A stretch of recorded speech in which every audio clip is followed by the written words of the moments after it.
आनाकानी करती है तो वहां पर पैदा होता है मनमुटाव, वहां पर पैदा होता है आपसी रिश्तों में कड़वाहट आना।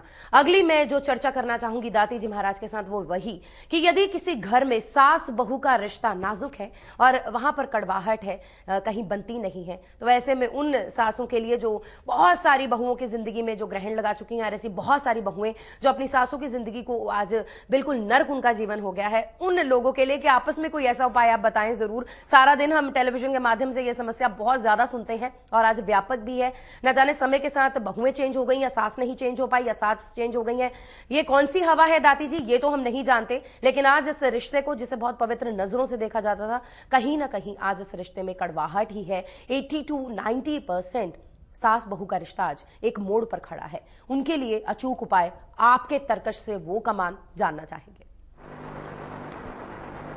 जरूर कहूंगा बेटा, वो बहुत जरूर कहूंगा, लेकिन एक बात कहना चाहता हूं। मैं 45 साल से लोगों को कंसल्टेंसी दे रहा हूं, मेरे जीवन का अनुभव बांट रहा हूं, और मैंने एक बात हमेशा कही है कि पति पत्नी के रिश्ते के बीच में तीसरा आते ही परेशानी हो जाएगी, चाहे मैं भी क्यों नहीं। ऐसे ही मैं एक बार सास और बहू के बीच में भी कभी तीसरा कोई भी आ जाएगा, परेशानी आई। सास को एक बात ध्यान रखना पड़ेगा कि वो भी माँ है, उसकी बेटी भी कहीं और गई है, और बहू को भी याद ध्यान रखना पड़ेगा कि ये हमारी माँ। सास बहू को बेटी नहीं समझ रही और बहू सास को मां नहीं समझ रही है, ये परेशानी यहाँ पैदा हो गई। सास ये सोच रही है कि मेरे बेटे को छीन लेगी, और बहू ये सोच रही है कि सास मेरे पति को छीन लेगी। मैं एक बात कहना चाहूंगा जो बहुत जरूरी है और बहुत जरूरी है। मैं जानता हूं कि ऋषि बिटिया आप भी बहू है, लेकिन मैं सच कहता हूं तुमसे, और मेरी जिंदगी का ये हिस्सा रहा है, यहाँ एक समझ की बहुत बड़ी कमी रह गई है।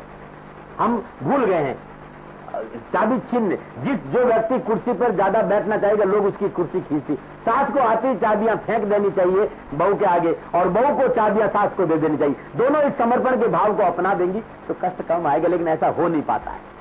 हर आदमी या वर्चस्व, ईगो है कि बड़ा कौन, इस दुनिया में बड़ा कोई नहीं हो सकता है। विश्वास करो, ये तन काचा कुंभ है, लिया फिरे से साथ, टपका लागा फूटिया कछूना। ये एक घड़े की समान तन है, अहंकार कोई नहीं करे और रिश्तों की कदर करे। रिस्पेक्ट बहुत जरूरी है रिश्तों की, और यदि ऐसा है करते हैं, और इसलिए बहू को भी ध्यान रखना पड़ेगा कि सास माँ है, और सास को भी याद रखना पड़ेगा कि बहू बेटी है।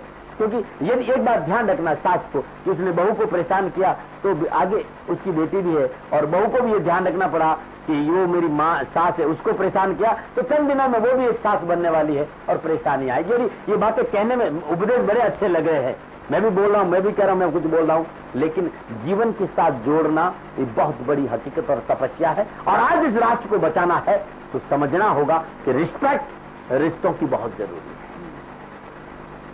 सास बहू की टेरिटरी को छेड़छाड़ नहीं करे और बहू सास की टेरिटरी को छेड़छाड़ नहीं करे तो कहीं कोई प्रॉब्लम नहीं आएगी। और तब भी आप उपाय जानना चाहती है तो शनिवार दिन ही उपाय प्रारंभ करें और लगातार 43 दिन से करें। एक लोहे की बांसुरी पर काजल से ओम नमो भगवते शनिश्चराय सूर्य पुत्राय नमः, लोहे की बांसुरी ले ले, उस पर काजल से ओम नमो भगवते शनिश्चराय सूर्य पुत्राय नमः इस मंत्र को लिख दे, और इस बात लिखने के बाद पूर्व दिशा में ये बांसुरी लटका दे। वही शुभ आसन बिठाकर हर रोज 5 माला इसी मंत्र की ओम नमो भगवते शनिश्चराय सूर्य पुत्राय नमः की रोज जाप करें।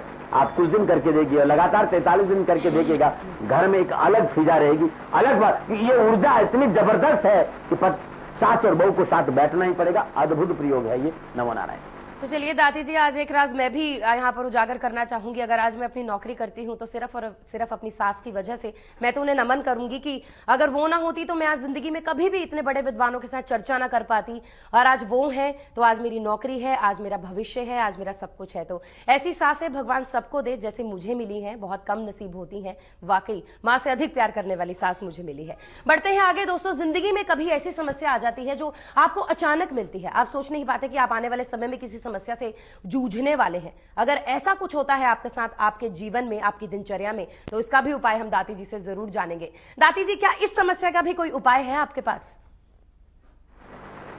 बिल्कुल है। यदि अकस्मात किसी विपदा और परेशानी को आपको छूना पड़ रहा है या जूझना पड़ रहा हो तो शनिवार के दिन ये उपाय प्रारंभ कर दे। सूर्य उदय से पूर्व नित्य कर्म से निवृत्त स्नान उपरांत 8 आंवले के मुरब्बे ले ले या 8 आंवले ले ले। ओम शम अघोक्षाय नमः, ओम शम अघोक्षाय नमः इस मंत्र का 8 माला जाप करें। अस्पताल 8 बार इस आंवले को मुरब्बा या आंवले को उसार कर किसी चौराहे पर रख दीजिए, लगातार 43 दिन करके देखिएगा, समस्याओं का निवारण हो जाएगा। नमो नारायण। तो अगली समस्या यही है जो मैं नहीं मानती कि शनिदेव किसी का नुकसान करते हैं बशर्ते आपके कर्म अच्छे हों, लेकिन बहुत सारे लोग ये कहते हैं शनिवार को मेरा एक्सीडेंट हो गया, शनिवार को मुझे घाटा हो गया, शनिवार के दिन मुझे चोट आ गई, शनिवार के ही दिन ये सब कुछ हुआ जी, शनि मेरे पर चढ़ गए, शनि बहुत भारी है, 7.5 है, ढैया है, न जाने क्या क्या है। यदि किसी के साथ अमूमन लोगों को यही कहते सुना है, वो समझते हैं कि शनिदेव उनका नुकसान करते हैं। चलिए, जो लोग ये मानते हैं कि शनिदेव उनका नुकसान करते हैं, कर्म तो उनके अपने हैं, कैसे वो करे, क्या करे उपाय? दाती जी, आप तो शनिदेव के इतने बड़े उपासक हैं, शनिदेव की असीम कृपा के पात्र बने हैं, आज उनके लिए भी आप कुछ बता ही दें। जरूर बेटा, एक बात कहना चाहूंगा। पहले तो कभी भी शनि भारी नहीं होते, आपने बता दिया बेटा, कुकर्म भारी होते हैं। शनिदेव किसी पे नहीं चढ़ते हैं, मनुष्य के कुकर्म उसके ऊपर चढ़ते हैं। मेरे 3 सूत्र है, यदि 3 सूत्र को अपनाते हुए 3 उपाय कर लेते हैं तो जीवन में देवाधिदेव शनिदेव की अपार। पहला सूत्र है माँ बाप की इज्जत करना, माँ बाप की सेवा करना। तीसरा सूत्र है, दूसरा सूत्र है अग्नि संस्कार के बाद रिश्तों की कदर करना, पति पत्नी की कदर करे और पत्नी पति की कदर करे और पति पत्नी की कदर, दोनों आपस में अपने रिश्तों की कदर करें। और तीसरा मेरा सूत्र है इस राष्ट्र से प्रेम करें। ये तीनों सूत्र अपनाते हुए एक उपाय है, पुष्य नक्षत्र, अनुराधा नक्षत्र और उत्तर भाद्रपद नक्षत्र, ये तीनों नक्षत्र भगवान शनिदेव के नक्षत्र है। इन नक्षत्रों के दिन सर्वानुसार गरीब को भोजन और वस्त्र खिला देते हैं तो बहुत अनुकूल और बहुत शुभ रहेगा। दूसरा उपाय, यदि भगवान शनि को प्रसन्न करना चाहते हो तो गरीब गाय कुत्ते को बेसन के लड्डू खिलाना बहुत अच्छा माना गया है। ये जितनी आप चाहे 1 लड्डू क्यों नहीं अपने हाथ से गाय या कुत्ते को खिला दीजिएगा, बहुत अच्छा रहेगा। और लड्डू खिलाने के बाद माता पिता के चरण स्पर्श करो, 10 मिनट उनके चरण दबा दो और अपने हाथ से माता पिता को आप भोजन कराते हैं तो भगवान शनि प्रसन्न हो जाएंगे। और तीसरा उपाय है, शनिवार को अपने हाथ का 19 हाथ लंबा काला धागा लेकर माला बना दीजिए, उसमें 8 गांठ लगा दीजिए, प्रत्येक गांठ पर ओम शम शनिचराय नमः की 8 माला जाप कर लीजिए और इस माला को शनिवार के दिन अपने गले में धारण कर दीजिए। देवादिदेव शनिदेव प्रसन्न हो जाएंगे। शनि को प्रसन्न करने का अद्भुत उपाय है, गरीब गाय को गले लगाओ और बेटी बचाओ। 3G जो प्रोग्राम होता है, गाय, गरीब और गर्ल्स, लड़कियों को पढ़ाओ, कन्या भ्रूण हत्या बंद करो, दहेज जैसे दानों से दूर रहो। देखो भगवान शनिदेव कैसे प्रसन्न नहीं होते और जीवन खुशियों से कैसे नहीं भरता है। हर शनिवार को इसी समय इसी चैनल पर इस अद्भुत विषय को लेकर आता हूं और आपसे कहना चाहता हूं, सुबह 7:30 बजे भी हूं, MS म्यूजिक में भी हूं, श्रद्धा पे भी हूं, जहां भी आपको मौका लगता है दाती गुरु मंत्र जरूर देखें। और शनिवार दिन लाइव प्रोग्राम मेरा ये रहता है और आज के दिन मैं हर जो मेरे पास होता है वो मैं बांटने आता हूं। और पुनः किसी अहंकार वश नहीं, किसी लालच वश नहीं, किसी भावना वश नहीं, एक मानव होने के नाते पूर्ण मेरी पुकार यही है कि इंसान हूं, मानव हूं, मानवेतर गुण है, भूल से भी भूल हो जाए तो क्षमा करना। और कोई बात अच्छी लगती है क्योंकि हम दावे करने के लिए नहीं आते हैं, चैलेंज करने के लिए नहीं आते, तर्क करने के। बहुत से लोग चैनलों पर तर्क करते हैं, लेकिन उनको भी हाथ जोड़ता हूँ, आप महान है, हमें कुछ नहीं आता, हम हाथ जोड़ देते हैं। हम ये कहते हैं कि हाथ कंगन को आज सीखा, जो है उन्हें अपना के देखो, यदि इनसे फायदा होता है तो मानो, नहीं तो छोड़ दो। और सेकंड ओपिनियन जरूर लो। दाती महाराज का एक मकसद जरूर रहता है और वो है इस राष्ट्र में प्रेम, उल्लास और संगीत भरा वातावरण है और जीवन खुशियों से भरा रहे। शनिदेव से मेरी प्रार्थना और मेरा आशीर्वाद आपके साथ रहे, यही प्रभु से मेरी प्रार्थना है। नमो नारायण।